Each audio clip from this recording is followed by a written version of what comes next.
Isso, É assim mesmo, né? isso. Eu estou aqui ladeada por dois grandes colegas importantes.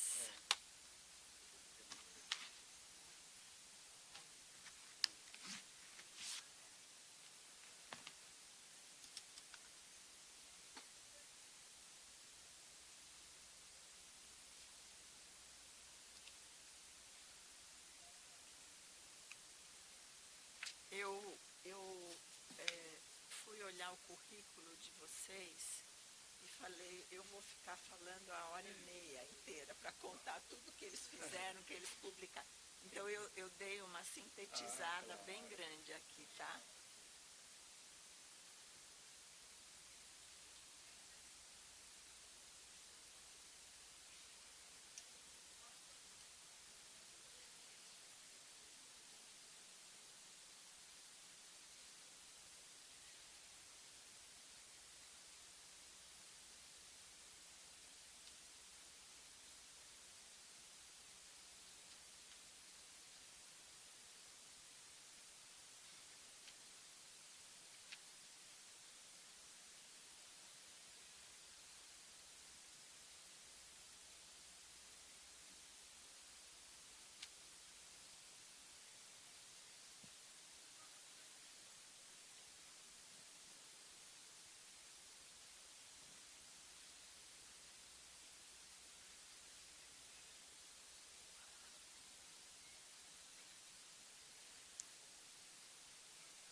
E aí, tudo bom?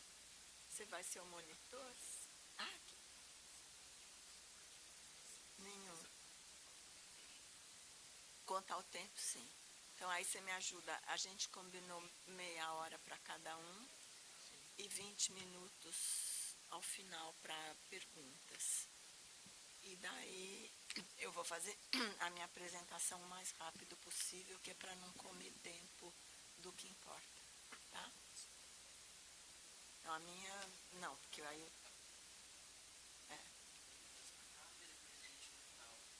no final vai dar 15, porque eu vou usar 5, então 15 para perguntas, tá?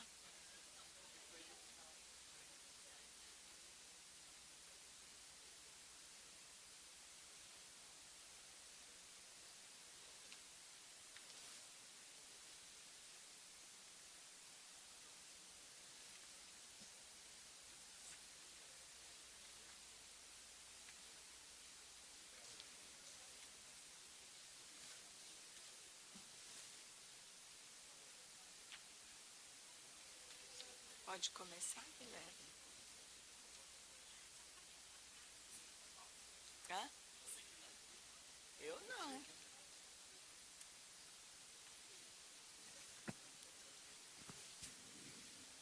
Bom dia a todos. Eu vou começar porque para a gente aproveitar ao máximo o tempo que a gente tem. Então é uma alegria muito grande estar aqui mediando essa mesa. Eu agradeço a diretoria da ABS por ter me feito esse convite.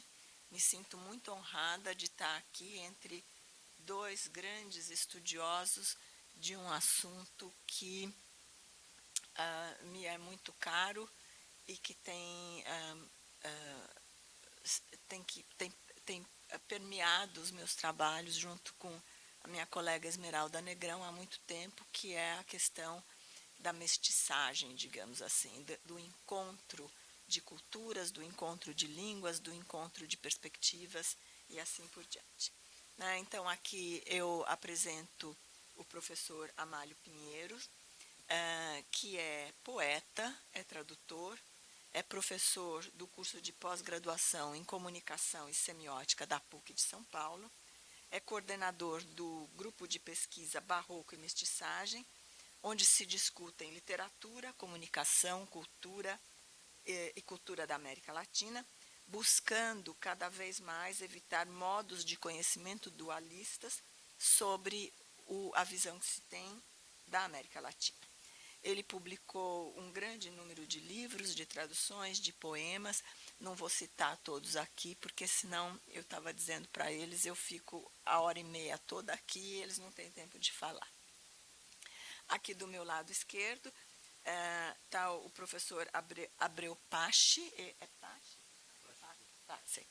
Pache, que é doutor em comunicação e semiótica pela PUC de São Paulo, mestre em ensino de literaturas de língua portuguesa pelo Instituto Superior de Ciências da Educação da Universidade Agostinho Neto, em Luanda. Ele atualmente leciona nos programas de graduação e pós-graduação do Instituto de Ciências da Educação da Universidade Agostinho Neto e nos cursos de Línguas e Literaturas Angolanas da Faculdade de Letras da Universidade Agostinho Neto. Ele também publicou um grande número de livros e de artigos e recebeu o prêmio Antônio Jacinto de Literatura pela publicação do livro Chave no Repouso da Porta. Então, eu vou passar a palavra aos dois palestrantes. Primeiro fala o professor Amálio Pinheiro, depois ele tem 30 minutos para fazer a fala dele, depois o professor Abreu Pache, com mais 30 minutos, e ao final a gente tem de 15 a 20 minutos para perguntas da plateia. Então, muito obrigada pela presença de todos, muito obrigada ao professor Amálio, à professora Abreu, e vamos continuar nos divertindo aqui. Obrigada. Muito obrigado, Evani, pela apresentação. É um prazer muito grande estar aqui. Acho que não está ligado.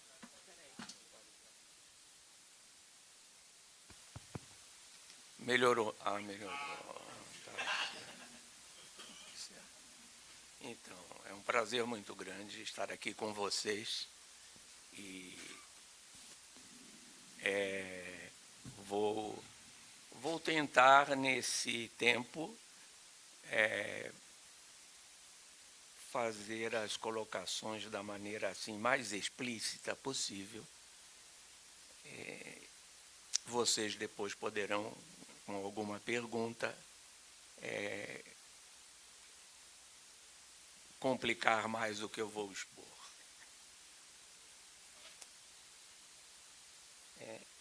Queria esclarecer algo que me parece óbvio. As coisas que eu vou dizer sobre a relação entre o barroco, mestiçagem na América Latina, no Caribe e na África, e algumas teorias semióticas,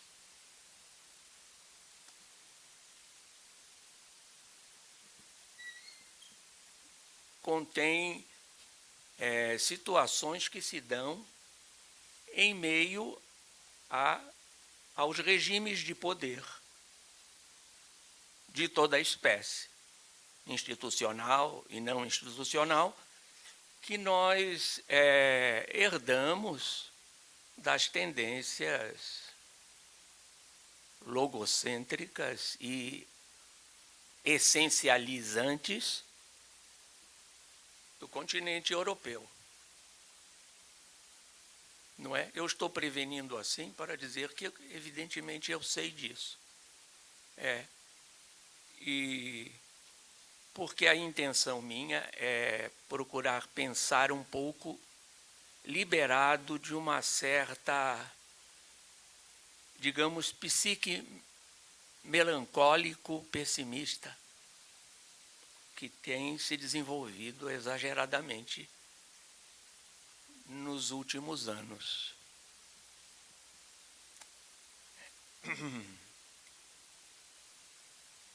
Então, eu vou tentar fazer umas relações entre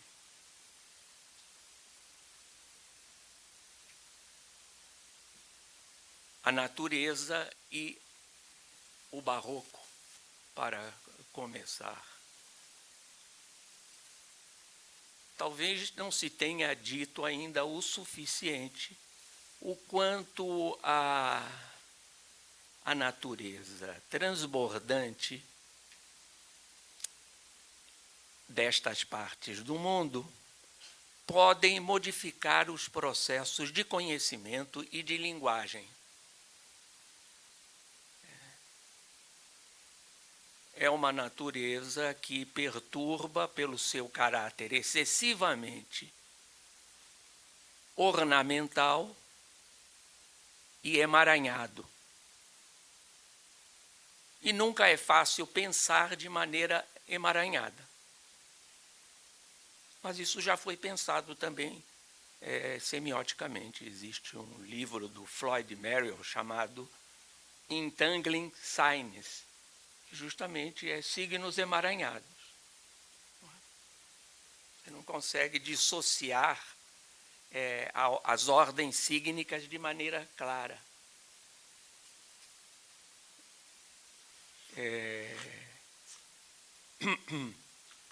A outra coisa é a mescla de linguagens de todos os tipos, de povos que vieram ou estavam aqui na América Latina e no Caribe e na África.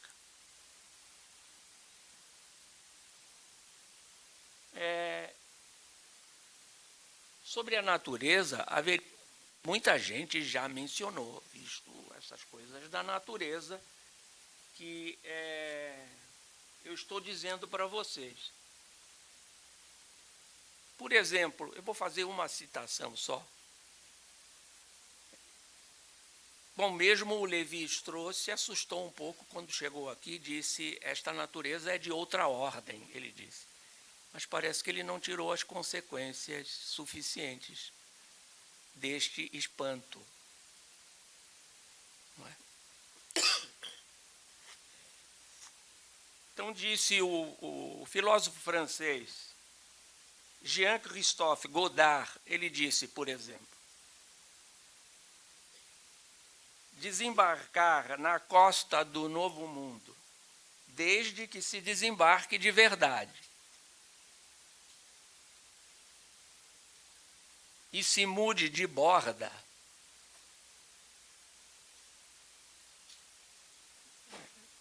Isso tem muito com as coisas que eu vou falar.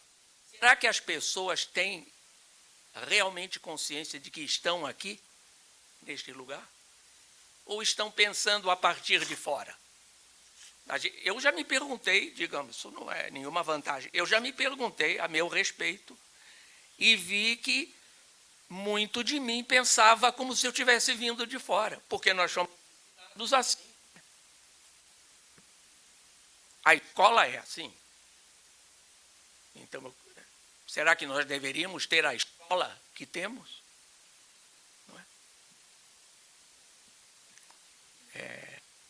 Então, desde que se desembarque de verdade e se mude de borda, é descobrir essa invenção. Ser atingido por ela, ficar embasbacado de felicidade. Mas descobri-la é transformar ela, pular de cabeça nessa inverossímil anterioridade. Chegar como quem volta. Pois a deglutição do bispo Sardinha já é Oswald de Andrade.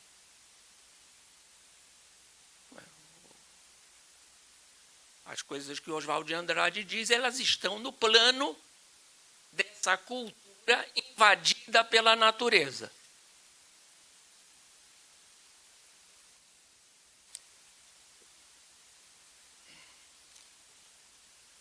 Floresta mundo, onde, sem falar dos animais, prolifera e fermenta uma vegetação empática. Está falhando aqui isso?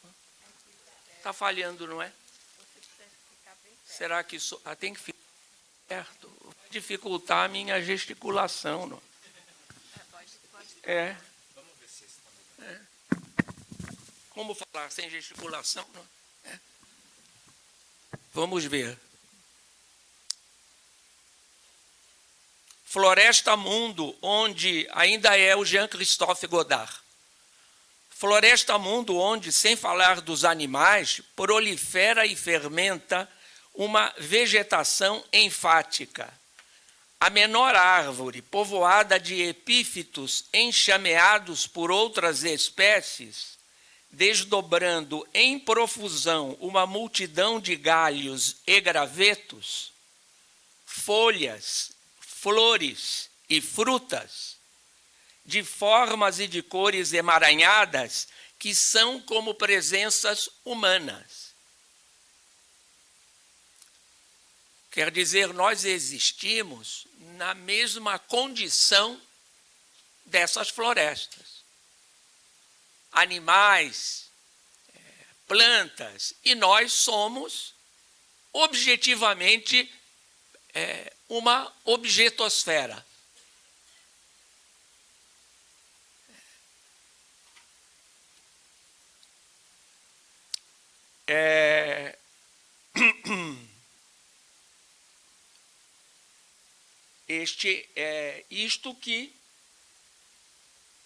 Isto que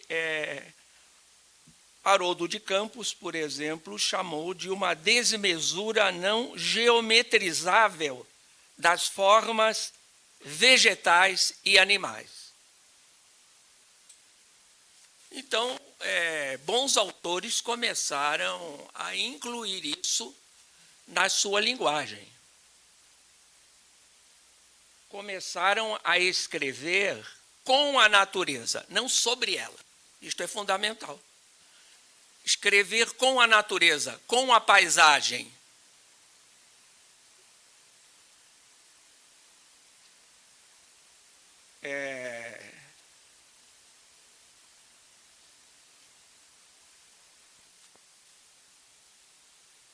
Como, por exemplo, o Paulo Leminski, no Catatal. Vou ler um pequeno trecho. Aspirar estes fumos de ervas, encher os peitos nos hálitos deste mato, a essência, a cabeça quieta, ofício de ofídio. Cresce de salto o sol na árvore Veberaçu, que pode ser Enviroçu, Embiraçu, Imbiroçu, Aberaçu, Aberraçu, Inversu, Inveraçu, Inverossímil, conforme as incertezas da fala destas plagas, onde podres as palavras perdem sons, caindo em pedaços pela boca dos bugres e caboclos, que somos todos nós, caboclos, né? Só não é quem não percebeu ainda que é caboclo. Não há o que fazer com isso. Fala para a Mariana.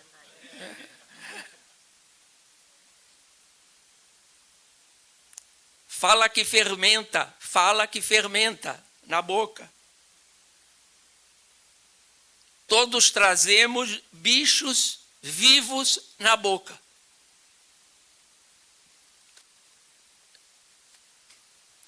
Um dos problemas que aparece aqui é que, neste plano, o significado que se afirma ideologicamente, ele tem muito pouca valia. E olha que eu nem mencionei aí toda a prosódia derivada das oralidades. Se escreve também com o elemento oral. Ou seja, variações sonoras, entonacionais, que transformam cada palavra em outra coisa. Essa palavra que está agarrada à natureza. Então, se vocês forem observar, como já devem ter observado, todos os grandes escritores da América Latina, eles ou sabem disso, ou praticam isso sem o saber. Há uns que levaram isso às últimas consequências, não é? Como, imagina, Guimarães Rosa, não é?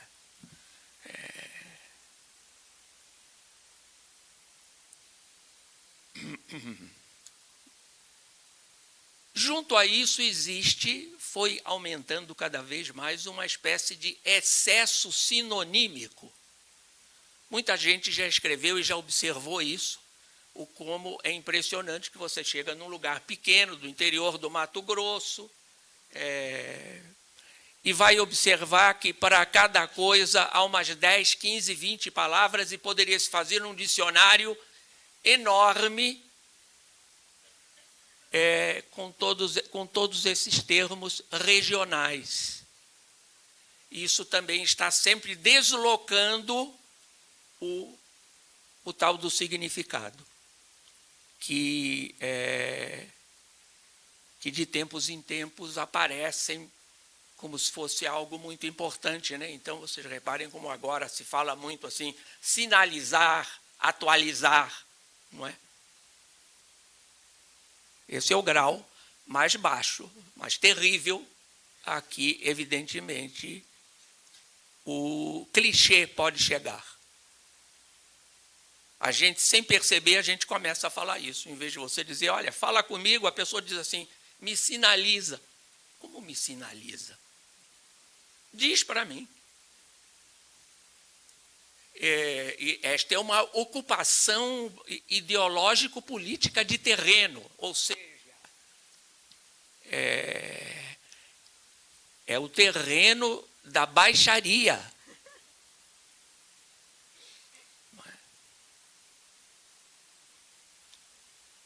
Por isso que o próprio Guimarães Rosa no prefácio do livro Sagarana, ele diz, temos que lutar as últimas consequências contra a frase feita. O lugar comum, o clichê.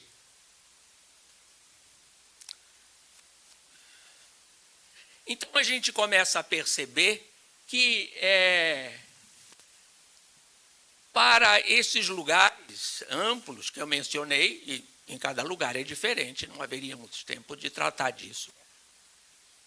Caribe, América Latina, a dupla articulação, famosa dupla articulação linguística, não funciona.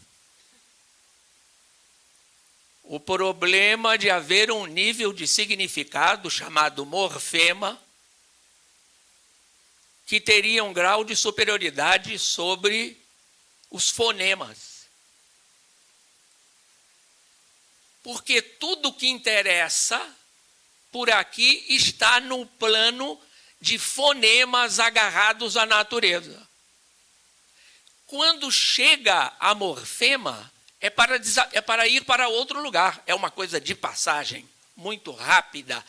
Digamos, se fosse falar persianamente, a gente diria assim, a gente nunca chega ao legissigno. A palavra como lei. Não é que não chega. Imagina, o mundo do poder chega, é ele que chega. Ao legissigno sempre. E se detém nele, não aparece sequer processo. Nem aparece nenhuma mediação.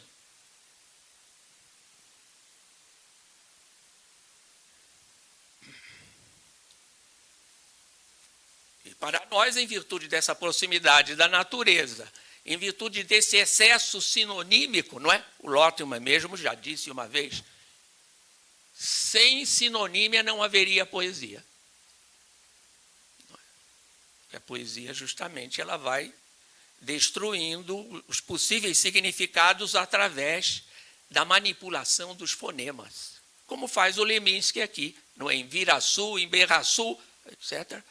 E cada vez mais a palavra vai se aproximando de uma objetosfera da natureza. A objetosfera da natureza que está sempre intrincadamente ligada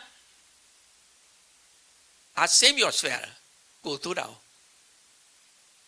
Mas essa separação da dupla articulação, ela não funciona na verdade, a não ser nos planos mais óbvios e mais comuns.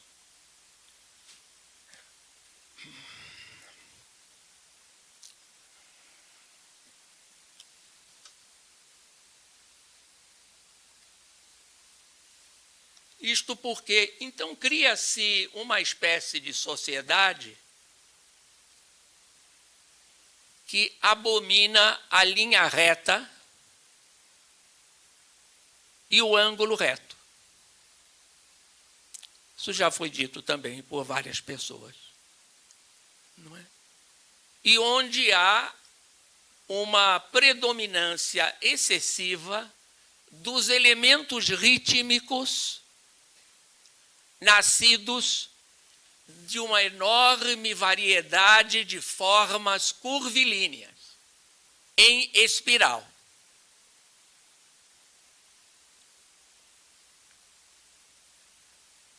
Porque essas formas curvilíneas é que elas têm a possibilidade de envolver o outro.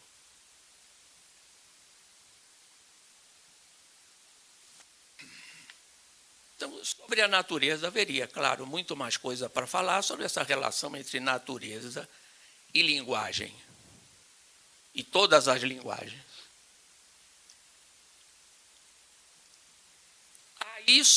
A isso se une a mescla incessante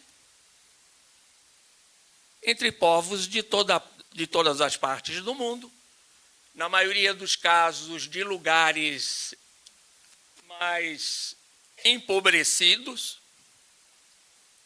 que vieram para cá e passaram a trocar todas as suas possibilidades de cultura em todas as áreas. Mescla, como sabemos, nem sempre pacífica. Muitas vezes com crueldades muito conhecidas. Em várias cenas.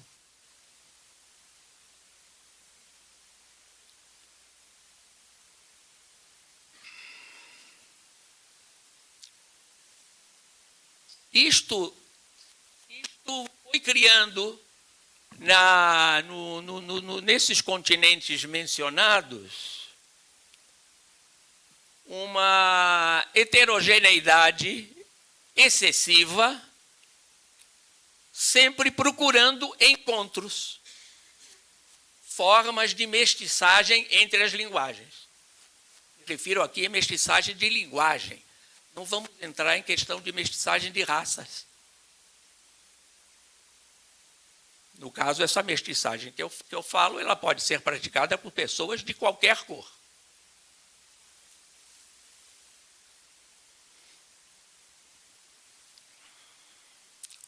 Esta mestiçagem, ela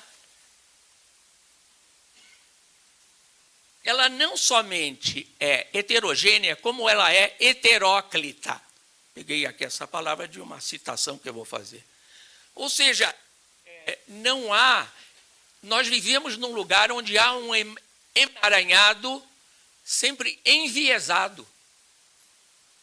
Não há paralelismos, não há equações fáceis. Talvez por isso que seja surpreendente o modo como as pessoas na América Latina querem encontrar facilidades opositivas. Porque isso sossega a vida. A vida fica besta e sossegada. Não é à toa que o Lezama Lima disse já, só o difícil é estimulante. E o Spinoza também disse que tudo que é magnífico é tão raro quanto difícil. Para você entrar no difícil, você começa a ter que compreender essa pluralidade conexa.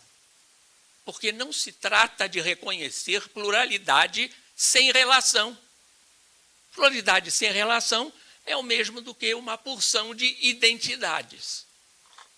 Não adianta nada, só adianta pluralidade conexa como um arquipélago em movimento. Arquipélago porque há ilhas que a gente não sabe onde estão, não é? Vejam o que o Lottman diz sobre todas as coisas que existem e a gente não vê. E elas são completamente objetivas. E com este grau de imprevisibilidade enorme. Essa imprevisibilidade que gera uma possibilidade sempre de traduções várias. Este é o território da América Latina. E isto só aumenta, não é? Imagina, descobriram agora umas urnas funerárias na Amazônia que tem milênios. O que vamos fazer agora com a terminologia nova de povos originários? Como é que vai ficar? Vai mudar tudo.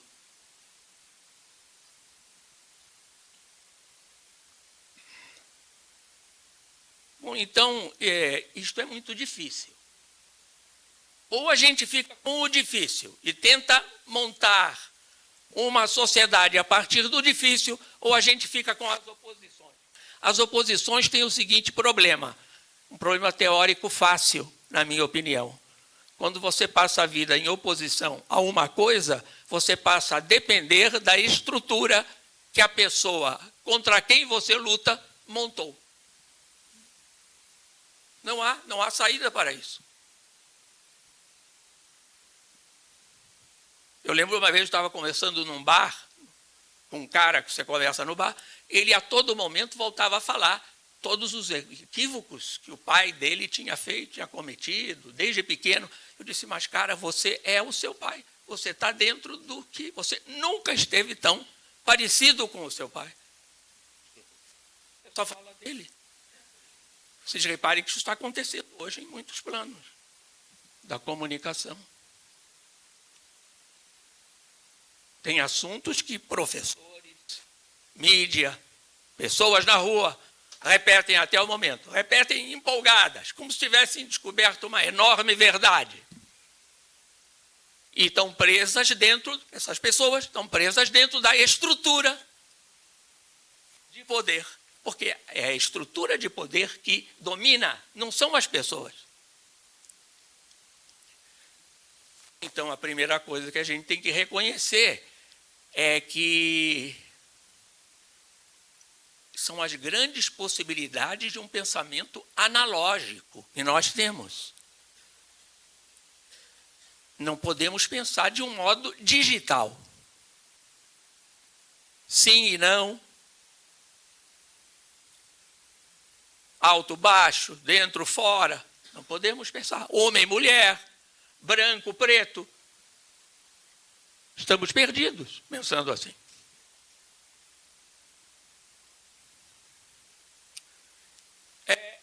Tem uma citação interessante que eu peguei até porque essa é a sala Nicolau Shevchenko, né? Então, como homenagem a ele também, eu vou ler o que ele diz a respeito do Barroco. O Barroco, na América Latina, é o lugar para tentar lidar com isto. Esse. Lidar com a heterogeneidade heteróclita, que não cabe nas dualidades articulatórias.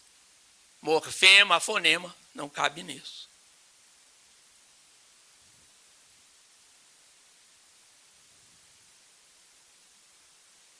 Porque a natureza toda se comunica principalmente com o nosso corpo, a nossa voz, a nossa dança, tudo isso que tem como elemento fundante linhas, curvas, em geral.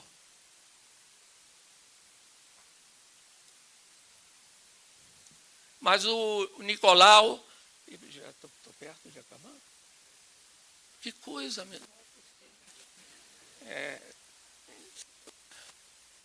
O Nicolau Shevchenko disse o seguinte: em meio a esse contexto de partes que tendem ao esfacelamento, a arte, o ritual e a celebração barrocos, que é um barroco da América Latina, não é prolongamento de barroco europeu esse, nada contra o barroco europeu, de jeito nenhum. Mas este nasce da natureza, da força da natureza e do múltiplo. Como já disse o Viveiros de Castro, o problema nosso, o problema interessante, é que há uma multiplicação do múltiplo. Não é fácil de lidar com isso. Você quer sempre regular, dizer, não, até aqui pode, não, agora você está exagerando. Não é possível. Nós somos, tudo é exagerado mesmo. Porque a natureza é exagerada. Ela não tem comedimentos. Então, diz ele, o ritual e a celebração barrocos realizam uma operação delicada e decisiva. Estética dos contrários, sua linguagem multifária, sua dinâmica espiralada, suas energias fluidas e dispersivas, ao mesmo tempo afastam as partes e as articulam, numa configuração sempre mais instável, mas ainda assim agregativa e heteróclita. As diferenças se pronunciam sem se anular, se manifestam sem se absorver umas às outras, ou se sufocar mutuamente.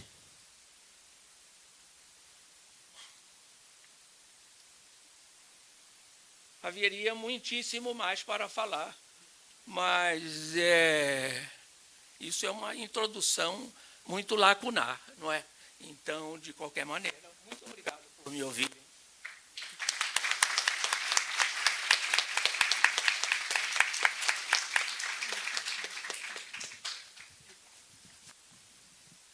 Então, eu agradeço ao professor Amálio Pinheiro e passo a palavra agora ao professor Abreu Pache. Muito obrigada.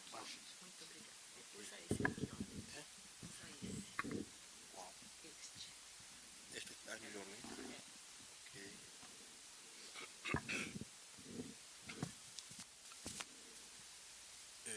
Bom dia a todas e todos. Gostaria de cumprimentar o professor Amálio e a professora que está a moderar a nossa mesa. Também cumprimentar a organização do evento, da associação, né, por nos ter trazido lá dos nossos lugares meio inóspitos, né, das Áfricas, para cá e partilhar aquilo que nós temos em termos de conhecimento. Eu, na verdade, vou também fazer a apresentação, no fundo, que resultou da pesquisa que desenvolvi aqui no Brasil, na PUC São Paulo, a propósito de algumas interrogações que eu fui tendo enquanto professor, a partir do lugar da teoria da literatura e da literatura angolana, que são duas disciplinas que eu lecionava e que, quando me esbarrava com provérbio, não conseguia perceber por que é que o provérbio não fazia parte dos estudos literários, da teoria literária, e também entre a forma como foi categorizada a literatura angolana, também na própria literatura angolana. E foi colocado numa secção que se chamava Literaturas Orais, né? Mais ou menos assim. Mas como uma coisa que sempre precisava ter licenças. Então, quando vou desenvolver o meu interesse pela poesia concreta, pelas vanguardas artísticas, começo a ver no provérbio, ainda estou a falar do provérbio escrito, manifestações que não ficavam a dever nada à poesia, à escrita. E eu perguntei porquê, né? que ele, o provérbio, não era categorizado desse modo. Então, decidi fazer, a partir de uma exposição realizada por um escultor angolano, Mansong Afonso, ao traduzir textos do poeta angolano João Maimona, decidi, com a mesma interrogação, perguntar o que é que fazia com que aqueles poemas, eram tercetos, né, que Maimona escreveu, algumas quadras, alguns tercetos, no livro titulado Idade das Palavras, que relação é que esses textos tinham com as máscaras, que são esculturas em madeira, que o escultor angolano Mansong Afonso fez. Qual é a relação?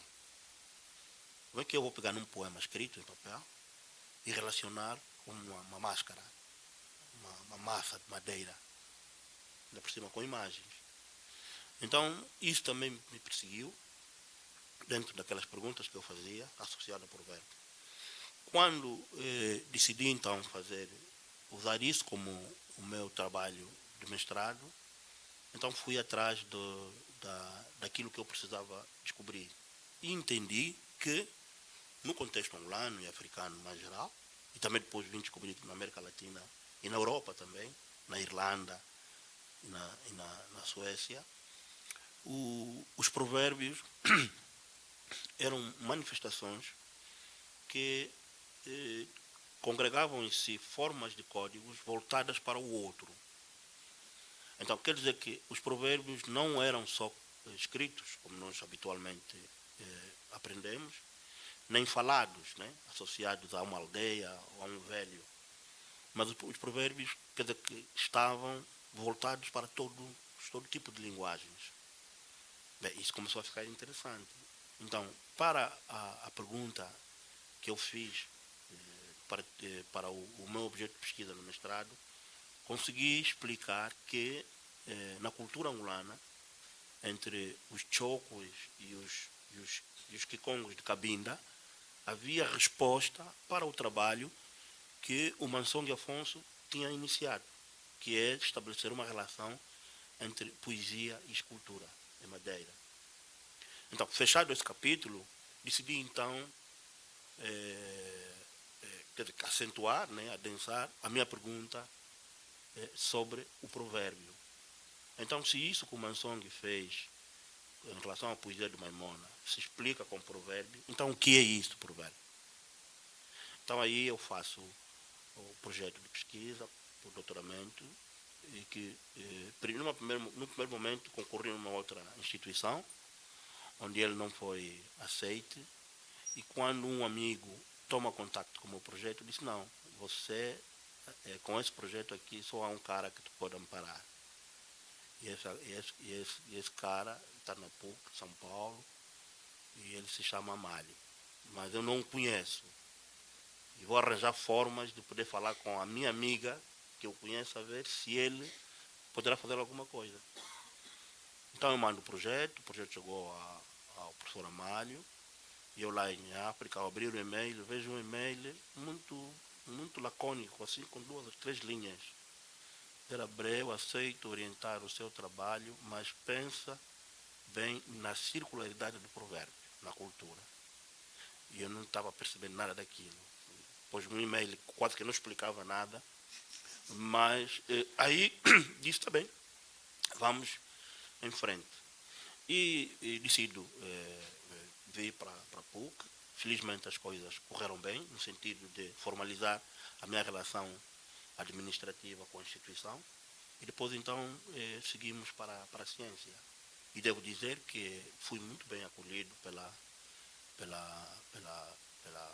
universidade, a instituição, o curso, a professora Jerusa, particularmente, e o professor Amálio, né, que no fundo deram muita luz àquilo que eu já trazia, aconselhando a retirar coisas que podiam só trazer mais confusão do que clareza aquilo que eu já trazia, que era muito complexo. E aí, então, no fundo, decidiram a orientar o caminho que eu precisava orientar. Aí vou descobrir que, na verdade, o provérbio, para tudo aquilo que eu depois estudei, era, na verdade, uma forma de comunicação que agrega em si, como todo qualquer texto criativo, né, formas criativas. Eu percebi que o provérbio não tinha conteúdos. Porque ele, o mesmo provérbio, pode explicar várias coisas. Então percebi que essa operação é a mesma que a gente faz quando lê um poema, quando lê uma peça artística. Porque nós não nos relacionamos com conteúdo com eles. Nós construímos o conteúdo ao lê-lo, mas o próprio texto em si, o que ele tem são formas criativas. Então, entre as diferentes formas como eu fui percebendo o provérbio, na música, nos rituais, na dança, na literatura, na pintura e arte rupestre, também entre estas formas descobri que entre os Chocos de Angola, que é um povo do nordeste angolano, que faz fronteira com a Zâmbia e o Congo Democrático, estes povos praticavam aquilo que se chama sona. Bem, primeiro descobri que esse sona era provérbio. Então, eu vi que era provérbio, mas depois vi que ele tinha outras linguagens, né, outras formas de manifestação, outras narrativas e discursos que eu também depois precisava descobrir. Então, eu não tratei do sona a partir da perspectiva em que eu agora vou tratar, né, nesta conferência.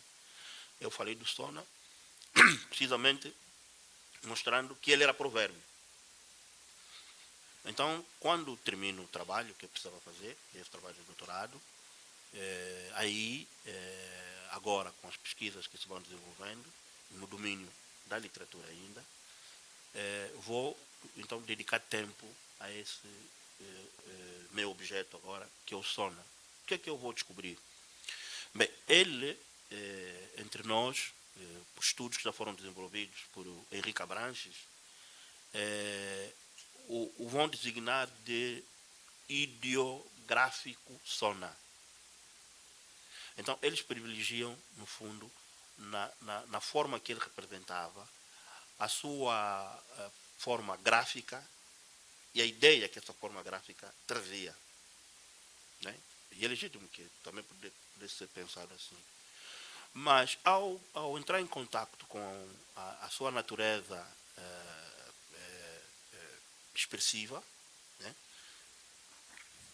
percebi que o sona era concebido por um sujeito que se chamava Mukwakuta Sona. E esse sujeito,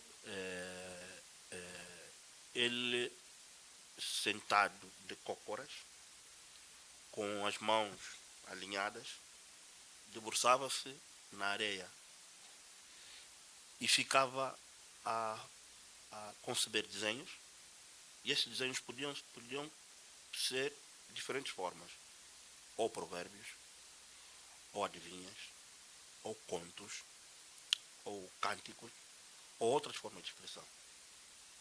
Mas ele concebia esses desenhos na areia e enquanto o fazia, falava. Bem, então, quando terminasse de fazer o desenho, apagava. Bem, então, ao olhar para aquilo, eu disse, não, aí ele trabalha com várias mídias, né? Vários suportes interligados. E esse desenho que ele concebia é o que nós chamamos de sona, que é a escrita, que é, no fundo, esse lugar que o Henrique Abranches vai chamar de ideográfico, né? Sona, por causa da sua perspectiva visual, né? E como o Henrique Abranches ele também é artista plástico, então ele explorou mais esse lugar. Ao compreender isso, percebi, a partir daquilo que nós estudamos, as intersemioses, né?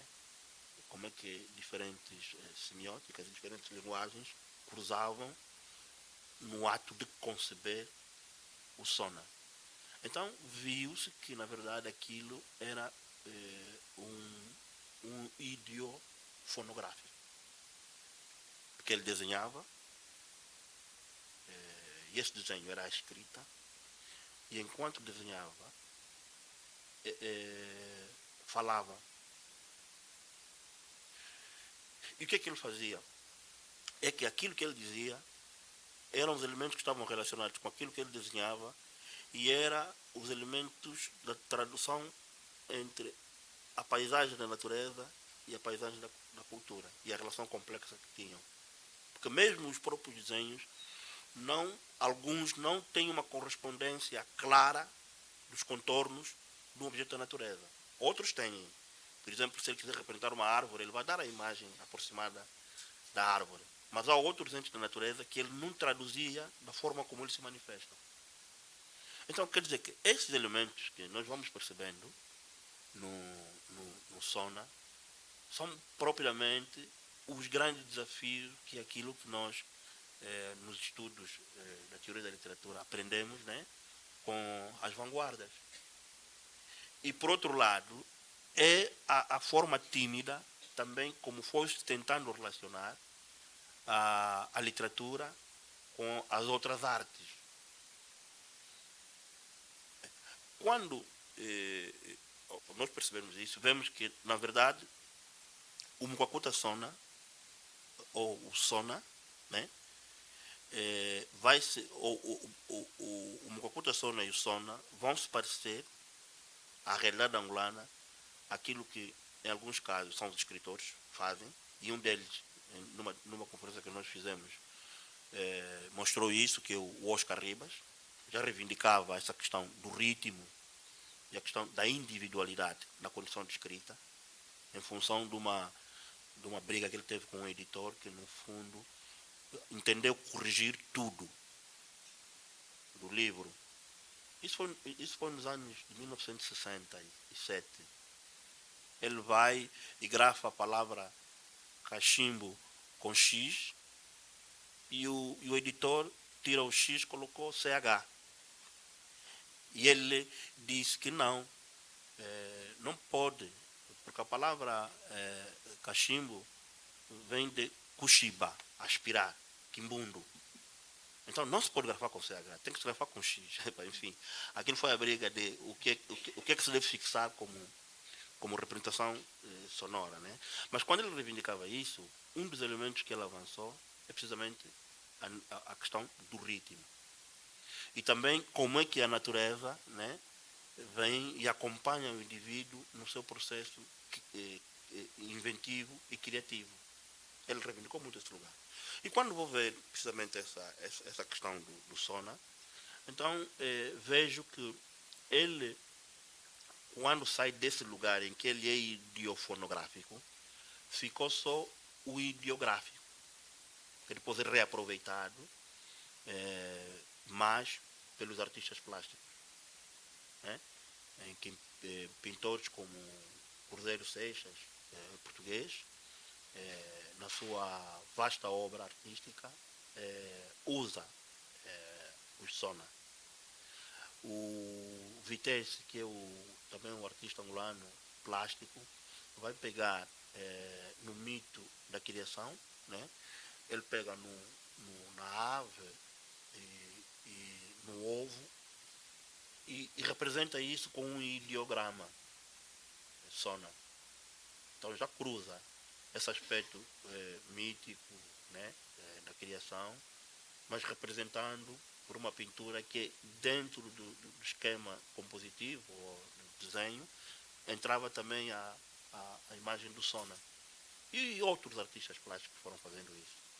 Então, quer dizer que ao perceber isso, quando assisti a um seminário com o professor Amário, e ele, nesse seminário, dizia que o texto não tem conteúdo, que aquilo no fundo que eu já tinha dito antes, né? não foi uma invenção minha. E eu entrei em parafuso, o texto não tem conteúdo, então eu sempre ensinei aos estudantes que é com conteúdo que nós temos que nos relacionar. Agora, o texto não tem conteúdo. Bem, aí depois comecei a perceber que tudo isso fazia sentido quando vou abordar Yuri Tiniano, Osip Brick, né, e o Lotman, né, quando o Osip Brick vai trabalhar a questão do ritmo, porque ele dizia que o ritmo não é a forma como comumente ele se define, mas no fundo é a impulsão, né? É a questão em que as coisas vão e comunicam sem que elas precisassem ser explicadas. E quando também o Lotman fala sobre a evolução literária, fala da questão das deformações que os objetos na cultura têm, então percebi como é que o esquema de invenção e de composição do Sona pode ter uma relação estrutural com aquilo que nós chamamos de literatura, né? E vi que, na verdade, esses elementos, a partir desse lugar, se explicavam. E, junto disso, aquilo que o Lotman também já dizia, e como foi muito bem anunciado aqui pelo professor Amália, sobre a imprevisibilidade que a cultura nos cria. E ficou muito claro, ficou muito próximo o princípio daquilo que o associado a esses, o Bunseki Fukiao, vai falar sobre as sílabas solares, né, que é a inscrição viva a partir dos eventos. Então, quer dizer que o próprio sujeito, o Mukwakuta Sona, a pessoa, ele é o livro, ele é a biblioteca, ele é a memória. Porque aquele cara, ele carrega consigo todo esse suporte, porque ele, para dizer aquilo que tem, ele precisa sentar com o público e conceber aqueles esquemas. Ou falado em forma de provérbio, ou contando uma história, ou cantando, ou então trazendo ensinamentos, né, de âmbito das práticas da religiosidade. Porque isso também, essa dimensão também atinge. Então quer dizer que ele, o sujeito, a pessoa, concentra em si todos esses elementos. E isso, claro, como nós podemos ver, carrega um grau de complexidade tão grande, em que também já nos levou a questionar, né, a necessidade de nós olharmos para a literatura a partir do lugar onde os próprios europeus também já a pensavam. Porque eu, ao ler, porque eu pensei que isso fosse um privilégio só de nós africanos ou latino-americanos, né? Porque ao ler o texto do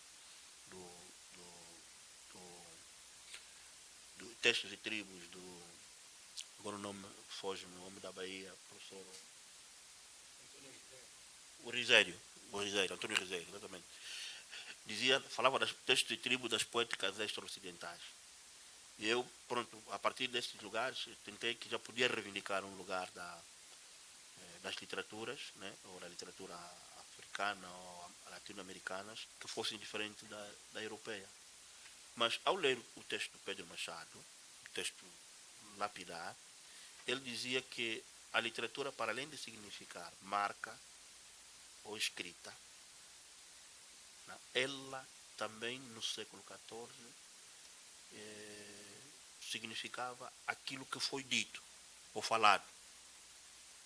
Então quer dizer que quando estamos a falar da literatura como objeto, ele já carrega com si também, já carrega em si também esses aspectos das oralidades, né? Então são essas dimensões das oralidades, as dimensões discursivas, narrativas e multimodais, né, desprogramadas, que o Sona vai revelar. Então aí, ao pensar naquilo que hoje no Tatolô, né, e nesse hiperbarroco africano mestiço, como bem o designa o professor Amália, a partir das pesquisas que ele tem desenvolvido, e eu acredito que esse elemento que eu estou a levantar aqui cabe nisso, percebi que, na verdade, que a narrativa moderna ou modernista, ou a forma como algum setor cognitivo ocidental decidiu discutir coisas da cultura ou da arte como as nossas, levantam sempre alguns e muitos equívocos em que nós andávamos tecnicamente perdidos. Porque eu queria ver naquilo que fazia como professor, naquilo que eu faço como poeta, queria ver sempre o moderno, um recorte moderno, um recorte de modernidade. É isso que eu procurava, é isso que eu procurava incutir nos alunos.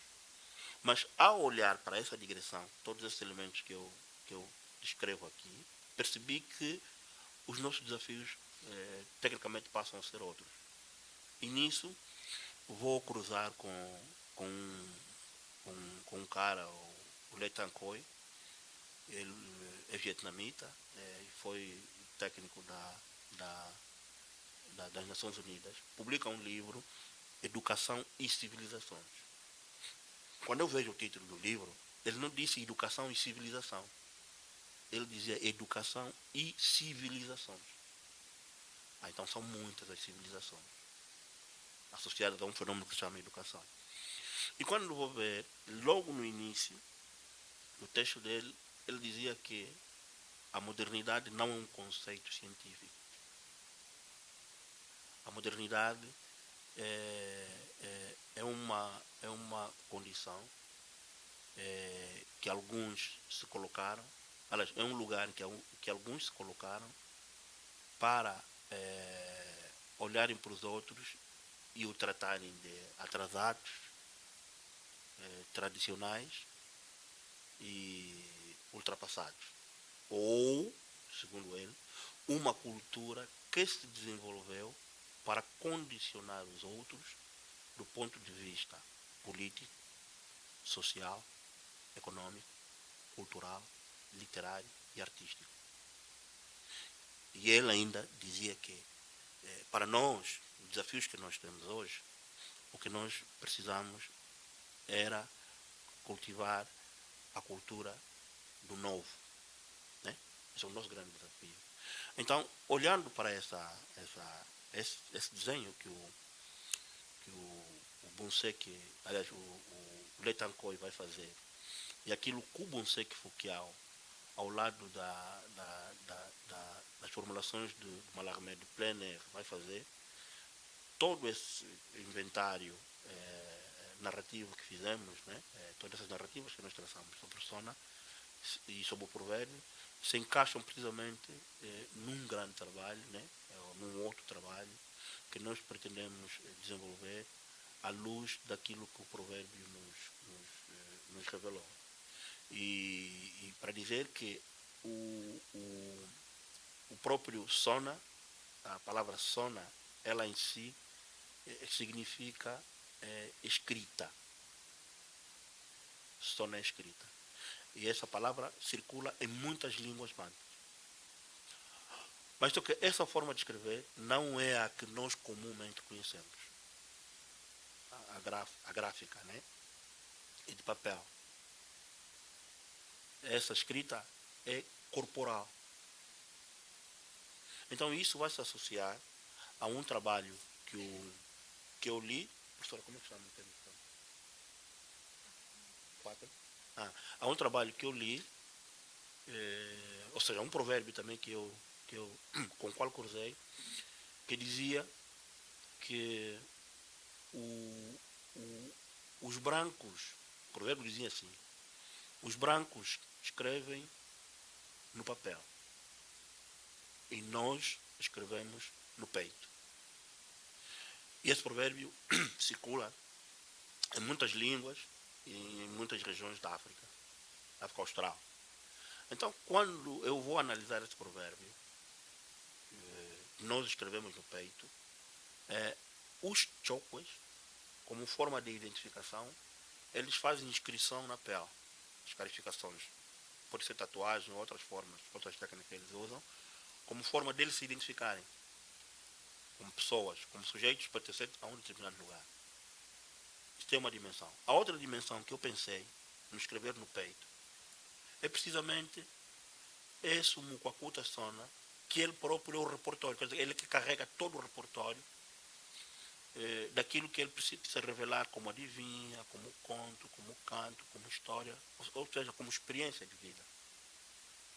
Em que as paisagens da natureza e da cultura, que no fundo acabam por ser suportadas por ele próprio. Então, eu, assim, em jeito de início de conversa, né, eram, em linhas gerais, esses elementos que eu queria trazer para cá, como partilha, porque no fundo também é uma pesquisa que nós ainda estamos a desenvolver, né, e que precisa ser tecnicamente aprofundada dentro daquilo que seriam os marcos teóricos que precisam regular todo esse processo que nós temos estado a estudar no domínio da semiótica da cultura. Muito obrigado pela vossa atenção.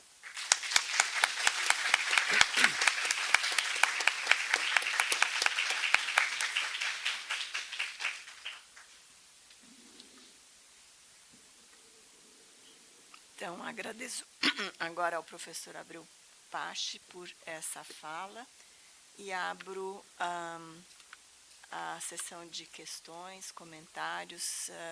Quem gostaria de se manifestar, de perguntar?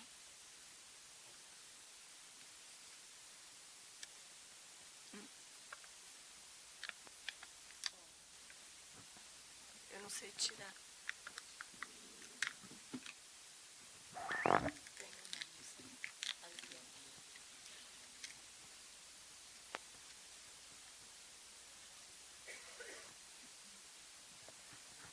Muchas gracias. Una pregunta para Mario.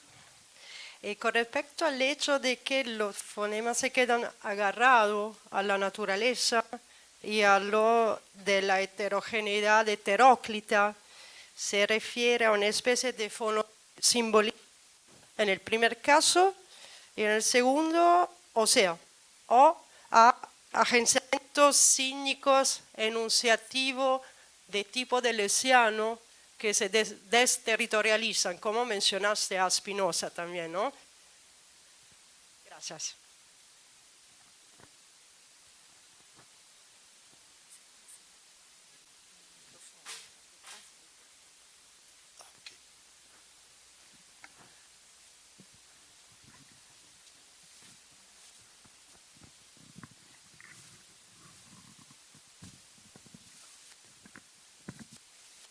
Muito obrigado pela pergunta. Não acredito que possa se considerar apenas como algo simbólico. É um movimento muito mais denso, não é, de relação entre natureza e palavra. O Oscar Ribas, que foi o escritor africano que foi mencionado pelo Abreu, ele, por exemplo, fala como é importante que as mulheres que vendem um produto gritando nas praias de Luanda, elas têm na voz a aspereza do mar. Isso é que é fundamental. Quer dizer que o símbolo, por exemplo, no sentido persiano, ele recua para um nível do índice e do ícone. Não é? Essas são sociedades, nós vivemos em sociedades que são principalmente icônico-indiciais. E elas é que formam símbolos em movimento que sempre saem de si mesmos. Isto é uma variação que pode incomodar muito. Né? Ninguém gosta muito de variação. Né? Esse é o problema. Imagina uma mulher que você ama dizer para você: o meu amor por você varia. Às vezes gosto, às vezes. Imagina, a variação é inevitável. Esse é um processo inevitável. Sim, se trata para falar algo sobre a colocação a respeito do Deleuze, não é? Se trata sempre de se realizar inversões e invenções também sintáticas. Eu acho que se costuma desprezar muito a sintaxe. Vocês sabem que o primeiro cara a falar muito de sintaxe de maneira assustadora foi o Mallarmé, que ele disse, os meus contemporâneos não sabem ler, justamente porque liam só os conteúdos, que a língua francesa, muito linear, facilita, expõe o conteúdo, que você fica sossegado quando trabalha conteúdos. Não é? Então, é necessário aumentar as inversões sintáticas, daí o uso enorme de glossolalias, não é? Palavras que parecem gaguejos, não é? E, ao mesmo tempo, também o oxímoron.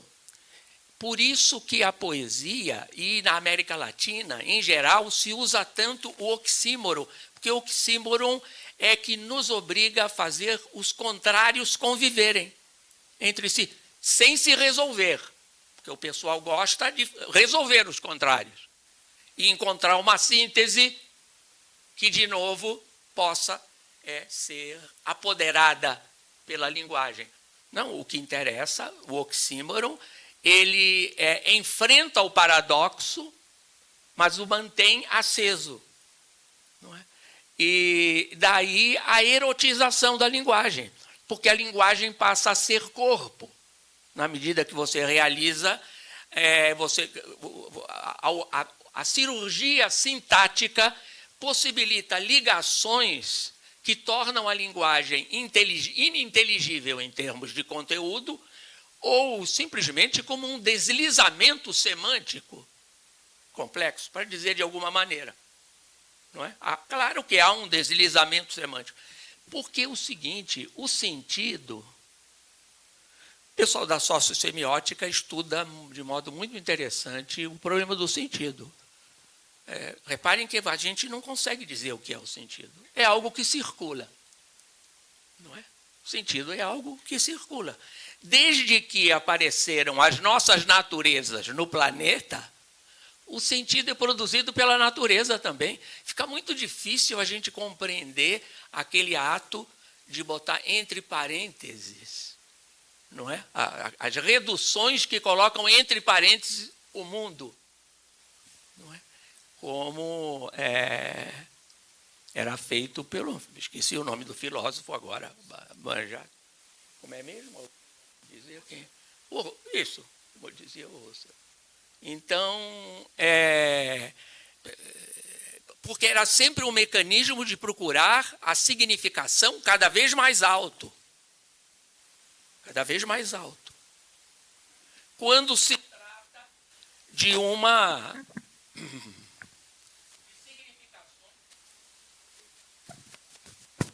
Sim. Quando justamente se trata de significações físico-materiais, em que o corpo humano está envolvido dentro da cultura e da natureza. Então, repare, quando eu falei antes dessas formas sinuosas, para dizer de alguma maneira, formas helicoidais que são predominantes na América Latina, já disseram isso, vários. Não é? Infelizmente, não fui eu que disse isso. Não é? Tem algo interessante aí. Elas não são formas sinuosas óbvias, como, por exemplo, as frutas, nádegas, etc. Existe a cultura tem formas sinuosas. Não, são traços, grãos dessas sinuosidades incluídas em todos os processos culturais. Quer dizer, e elas estão no nosso corpo. Então, não se pode pensar o sujeito separado desta produção de formas criativas que está na cultura. Tem um autor francês, cujo nome eu não lembro agora também, e que ele disse: não é possível imaginar ângulo reto na América Latina. Ninguém gosta de ângulo reto. Mesmo as soluções em termos de companheirismo, de amor, se dão através de um diálogo sinuoso, sempre. Então, isso significa uma erotização da linguagem, porque a curva coloca a cultura para dançar. Só quem não sabe ver é que não vai ver. A cultura está dançando. E a dança é algo que se produz com os pés no chão e com a voz. É corpo. Por isso que não poderia deixar de fazer uma citação aqui de um cara de Barbados, um poeta de Barbados, fala inglês em Barbados, o Caribe, não é? Ele diz assim, o fenômeno importantíssimo, diz o Edward Kamal Breve-White, o nome dele. Este fenômeno importantíssimo não se refere apenas à enorme contaminação dinâmica de línguas diversas, que é o que a gente tem, não é? Agora, mas também ao problema que as vincula aos diferentes universos sonoros do ambiente natural em que nascem e se desenvolvem. Então, por um lado, uma mescla enorme de linguagem, a partir dos fonemas, da letra. Não são simplesmente, não é o que você identifique facilmente. Isto está na entonação de voz, inclusive, não é? E, ao mesmo tempo, isto aparece mobilizado pela relação com a natureza, com as imagens da natureza. Imaginem vocês se tentar construir uma sociedade sem levar em conta isso. É esse o problema. As pessoas que querem construir a sociedade, as sociedades, nos vários planos dela, nos vários planos institucionais, seguem um caminho do significado. Não é à toa que o Freud escreveu o mal-estar na cultura. Porque estas linguagens que relacionam corpo, paisagem, desde as suas mínimas entidades, ela é sempre erotizada, essa linguagem. Mais ou menos isso.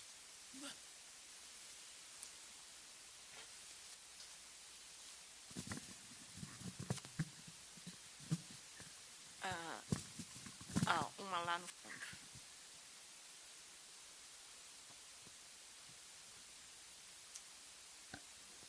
É rapidinho, eu sei que todo mundo quer almoçar. Ao professor Amálio, sobre as oposições, se o senhor concordaria que, de certa forma, o barroco e o surrealismo vingaram tanto na América Latina por serem frequências que incorporam tão bem as oposições dentro dos mesmos sistemas. E eu gostaria de perguntar ao professor Abreu se ele veria na ideia da ideofonografia dessas escritas que ele mencionou uma relação com o verbivoco visual do Joyce, da poesia concreta e etc. As duas perguntas, aliás, ficam para ambos. E obrigado. Muito bem, obrigado. Muito obrigado pela pergunta. Sim, se trata, então, de incorporar as oposições dentro de um outro patamar. Inclusive, o barroco sempre faz isso. O barroco aproveita-se do clássico. Ele não tem nenhum problema com o clássico. Você ou heptassílabo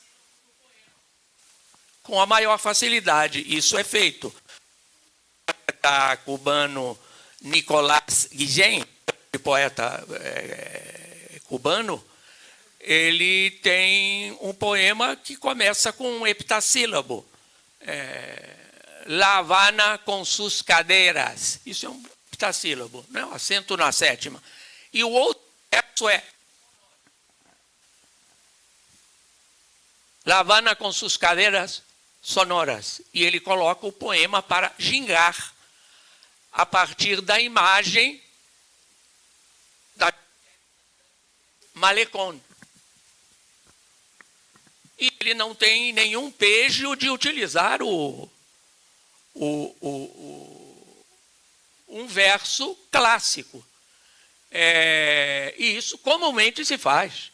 Não há porque você, imagina, nem poderia, não há porque o barroco repudiar a grande tradição clássica. De modo nenhum. Em nenhuma área. O Alejo Carpentier, por exemplo, escreveu um livro sobre como a arquitetura barroca da cidade de Havana, as colunas, elas têm que ver com as palmeiras.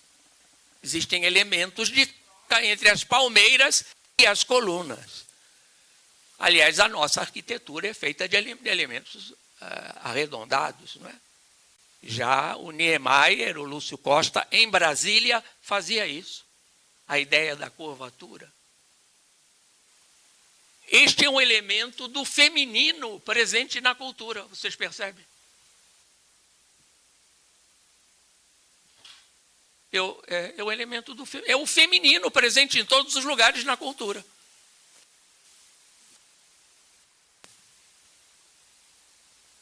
Então,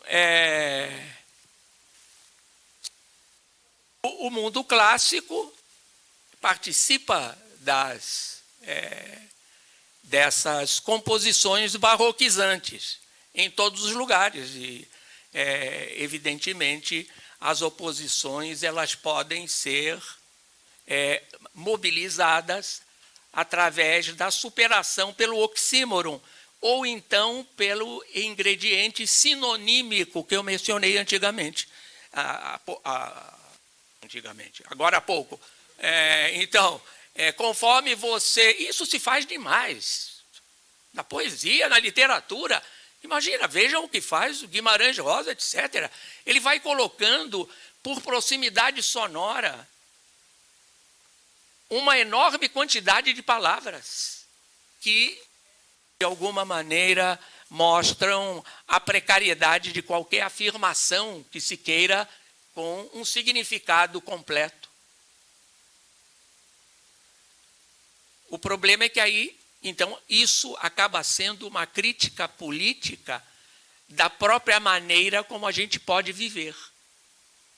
Não é? As pessoas, na maioria dos casos, vivem através de significados muito marcados. Então, este é um problema político. Como disse o Saul Yurkevich, um estudioso do barroco na Argentina, ele disse: a simples invenção lúdica em excesso que o barroco propõe é uma crítica por si só aos sistemas políticos. Porque mobiliza o mundo do prazer, que é insuportável para as instituições.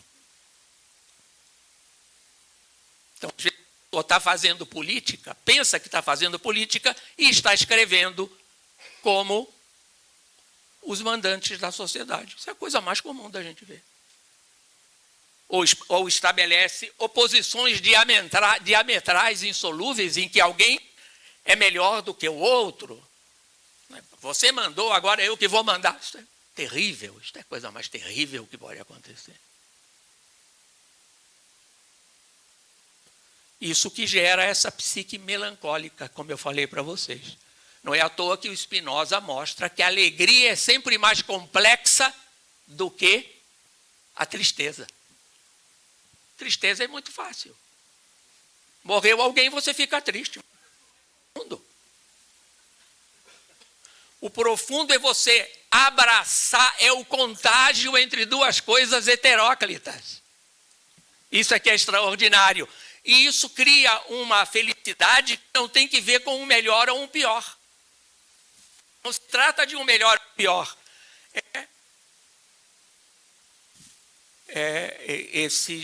É um gesto de abraçar as diferenças e mantendo-as em movimento contínuo. Isso é extraordinário. Isso está muito bem colocado no livro do Deleuze sobre o Spinoza. Tem umas aulas do Deleuze onde ele vai falando do Spinoza. Cada aula é um barato, é em castelhano que publicaram esse livro. Muito bem. Questão do vídeo e tal, senão eu falei demais já.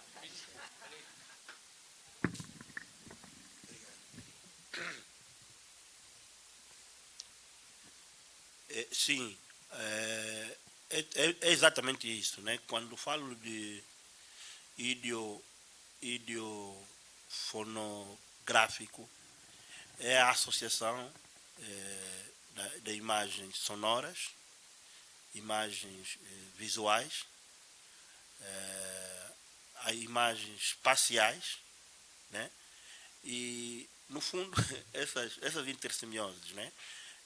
Estão muito presentes. Então, o exercício, na verdade, que estamos a fazer, e daí chamarmos a modernidade, é precisamente para mostrar como é que uma prática que pode parecer, ou designada, ou que se designa primitiva, né, traz consigo tanta atualidade, né, que é tão presente, né, porque hoje, quando ainda hoje lia o texto do professor Marx, falava de lá o Júlio Plaza, que falava das traduções intersemióticas.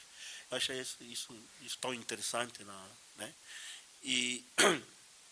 E ao ver ao reler o Sona, esses elementos estão todos lá. Claro que os termos é que são atuais, mas as práticas, essa pelo menos, é tão antiga, mas também atual quanto aquilo que muitos dos conceitos que nós vamos criando podem encontrar, né, podem ser acolhidos por essas práticas.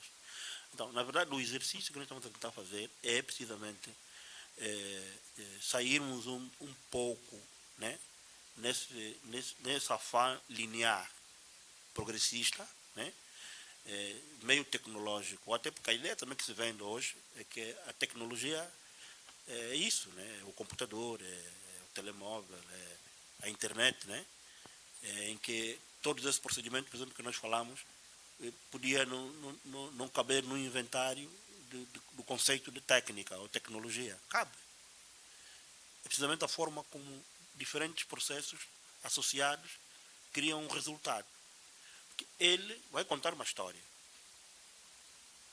Ele fala, desenha, e ele a falar vai desenhando e vai estabelecendo interconexões, ou seja, relações, né, trocas com o público à volta. Está a ideia da literatura, está a ideia dos leitores, do público, está a ideia do espaço. Enfim, há muita coisa associada, muito complexo. Agora, eu que fui ensinado que a literatura é o livro, é aquele sistema, como se diz, né,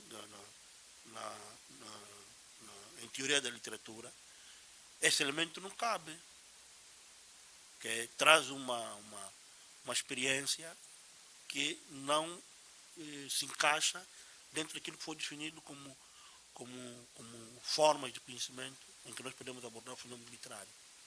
Então, ao reler isso, e em vizinhança com aquilo que se pode desenvolver também como teorias paralelas às que vincaram, conseguimos perceber que a literatura também se estende aí. O cinema está aí, a ideia do cinema, o teatro, a performatividade estão aí, as artes plásticas estão aí, enfim, as disciplinas artísticas entram.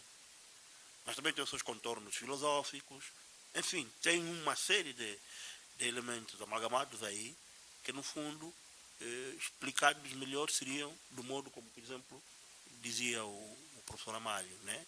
Essa correspondência entre quem olha para a natureza, a paisagem da natureza, e olha para a paisagem da cultura e cria valores a partir das suas diferentes práticas, ou narrativas ou discursivas. Era desse modo que eu iria responder. Mas tecnicamente tem a ver com isso mesmo. Voco visual, qualquer coisa assim. Aquele trabalho que os concretistas brasileiros fizeram, né? Experimentação com imagem, experimentação com som, né? E aliás, o Ricardo Aleixo, Belo Horizonte, o poeta mineiro, faz bem essas experimentações, né? Que ele integra várias mídias, né? No processo criativo dele. É mais ou menos isso. E obrigado pela pergunta.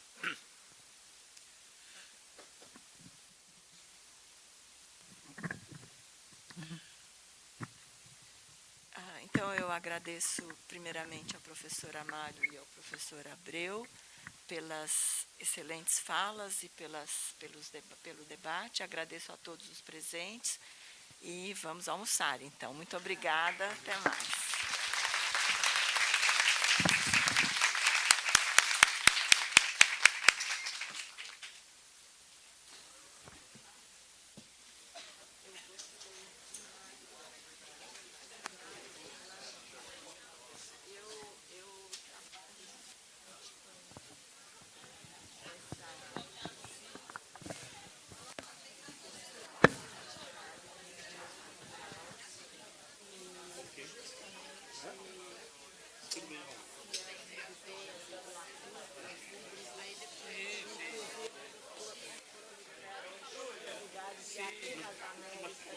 Muito mais. Exatamente. Que bom, que bom. Para ler mais.